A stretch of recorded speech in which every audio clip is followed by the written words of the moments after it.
here calling you to come sit with me. The fire hasn't gone out. I'll keep coming back to call you to come sit with me because we need to do this together. Last time we named the year out loud, the year 2026. And we said the thing that the small talk won't let us say, that we are one species. And Ubuntu is not a poster on the wall, but the oldest law there is. The one that kept us alive when the cold tried to finish us. Today, I'm not starting with the weather or the score of the World Cup. I'm starting at home, back home in Uganda, because what's happening there right now is not small. It's not waiting for anyone. Let me say it plainly. We all know in January, they ran an election, as they have for decades now. 81, 82, in power since 1968. He was handed the seventh time, 71% of the vote. And this is why the internet went black for days. The one man who dared to challenge him fled over his fence because soldiers were coming for him. And at least 10 people dead, hundreds arrested. And it didn't stop at the counting. It just sharpened. Just as of last week, the former Lord Mayor of the capital city, Kampala, actually a lawyer, they come over his wall before the morning, pulled him into those unmarked vans with land to call drones. Every Ugandan knows about the drones. And he was disappeared in a place no one would name. And his crime was defending the opposition. He defends the opposition in court, and he was on his way to serve papers to the president's son. And that son, General Muhoozi, who commands the National Army, and went on to X to announce his abduction. And himself, like he announced it like he's boasting or showing off a trophy. I have captured a fool and taken him to the basement. That's how he phrased it. And then he followed with the taunts, the threats, and boasting that his family will rule over the land forever. And like the whole nation just watched. We watched a man manhandling the state machinery like a toy. And trust me, if we try to understand this is not strength, this is not power. This is a child with a gun, and this child has never been told no in his life. And while the cameras were chasing this theater and this drama, the Ebola is back. The Ebola is at the door, the Bundibujo virus, which we all know. This strain has no vaccine, it has no cure. It has crossed from Congo, the neighboring Congo, to Kampala. And it meets the health systems that are already stretched. These are systems that can't handle the normal health challenges of a country. And these same health systems, at the exact moment, foreign programs that used to help things like this not cross the border or prevent the big impacts, the ribbons have been cut by men over the ocean who decided our survival was a line they could just delete. And I want you to hold that thought. Hold that thought, because we're going to come back to these men. Here is what I refuse, I refuse the noise to vary. The regime cannot point us to the real questions. For so long, they can't really answer the questions, because every honest answer, if you try to dig deep, leads us to the same door. Uganda is one of the youngest countries in the world. Most of the people in Uganda are under the age of 35, and the median age is around 17 years old. And there is no work. You see degrees gathering dust, and you find graduates selling airtime on the roadside. Trillions are lost. Trillions of shillings are lost every year. Not to the small bribes, but to the big theft at the top. So instead of the answers, we get this theater. We get manufactured fights. Big numbers are waved to us like flags. Concerts fill stadiums while pockets stay empty. You dance tonight, wake up to the same flat horizon in the morning. Just enough noise to keep our eyes moving and never settle. To the clinic with no medicine, to the teachers that are not paid, to the roads that are not repaired with potholes. There's just enough noise where there's nothing left, almost nothing left to take for them. And the last move is to keep people who still have a little. Their labor, their hope, their small savings, like too tired and too scared, too divided or too entertained to ask where it all went. That's the picture home. That's the picture back in Uganda.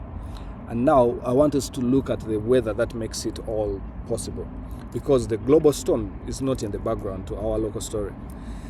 It is the very weather that makes the roof leak and makes it worse. And at the same point, they sell us the leak as stability. Look at South Africa. A nation freed within like our lifetime. Most of us have the living memory of apartheid. Within like the time where the whole continent had to come in solidarity. Africans who hid one another, Africans who fed one another, we bled for one another against apartheid. And this season, in Johannesburg, in Pretoria, in Mossel Bay, in Durban, mobs are moving through the streets, stopping strangers, asking them where they were born before deciding whether to hurt them or beat them. They have formed groups with names like Dudulala Operation, March March. They're marching on foreigners' shops, foreigners' businesses. They're killing people. Thousands are driven from their homes into churches and shelters. Like a man was beaten to death in police custody for failing to provide the right papers. Just think of that. And the lie beneath it all is that the immigrant took the job. The fellow African is the crime. Immigration is the crime. When the real engines that really power this inequality sit untouched in boardrooms and ministries, and no one is marching to these ministries or marching to these boardrooms. I want you to sit with how dark that is. This is not the strong man at the top dividing the people. It's the people at the bottom doing the dividing for the strong man at the top. We are turning on the brother on the roadside in the queue instead of turning to the system or the people running the system that put us both in the queue. That is the oldest trick there is. We are falling for it. I include us again. I don't have to neglect myself out of this. I have to. Because now when we look further, a billionaire in the White House, and someone is going to ask me as an African, why does the White House matter? America has been the leader of the unipolar world for over 7 decades, or since the promise of unification. And the richest man alive was handed a chainsaw by this same billionaire and invited him to swing this chainsaw at the government, just like a sport. Whole agencies gutted, the aid that kept Ebola screenings and survivors alive in places like back home. They were fed into the wood chipper. One of their greatest thinkers said years ago that he no longer believes freedom and democracy can coexist. And make no mistake, he was not worried about your freedom. Then the loudest one, who is a trillionaire now, tells us out loud, like empathy is the fundamental weakness of the West. That it's a kind of civilization suicide.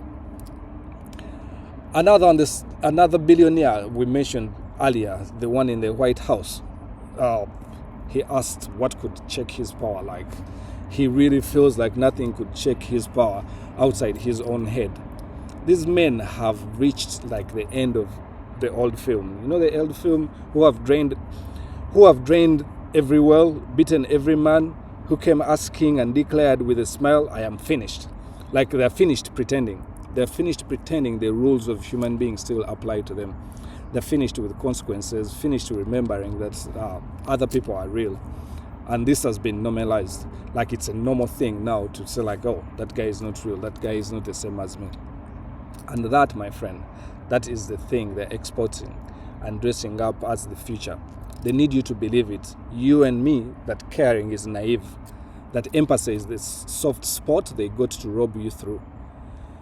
That cruelty is just efficiency, and anyone who still feels something is a liability to the process. That's what they want you to believe. They need you to believe it for one reason. Because a people who still feel are a people who can still organize. still pull what little left, and still decide the ledger will be public. That's the people who can still feel. They want you to believe that mutual care and power should not move towards each other, but it should move away. That's why they want you and me to believe in all these delusions of all whatever you need to call them, that empathy is naive, love is a weakness. So let me say the opposite in open, so that maybe they can hear it or not, or whoever is at a brim of close to believing that empathy is naive, so that you can hear it. Empathy is not a weakness. It's the load-bearing wall. Care built every school where the state never cared. Care held the village together. Where the harvest failed and the aid was cut, care came through. We are not the strongest animals or the fastest animals. We are the ones that made it across a cold planet because we shared the fire and watched each other's children. We told each other the way to go home. The elders knew it. The science says it. Umuntu, ngomuntu, ngabantu. A person is a person through other persons. That's not soft. That's power. Unity is power. That is the only thing that has ever built anything worth keeping. So they cut the aid. So what? We move what we have towards each other. We can do that. We can do that out in the open, on the ledger that the whole world can see.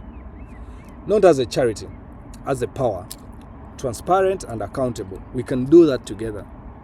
Build from the bottom because the top has made it plain and clear. It has no interest in the bottom surviving this whole. Every act of mutual aid, exactly that refusal to hide. So we can't hide that refusal now. We can come together. Every network that tracks where the help actually lands, we can do that ourselves. Every conversation that refuses the cheap excitement and names the real theft, that's the first line of a different story. And nobody is coming to write that story for us. No savior, no election the way they organize them. No empire that has slashed the rope that they once threw to us is going to come and write that story for us. This one is ours, you and me and him and her and them. We do it ourselves or it does not get done. That's the thing we need to understand. We either do it or it does not get done. I care for you, you care for me. I watch your back, you watch my back, or it does not get done.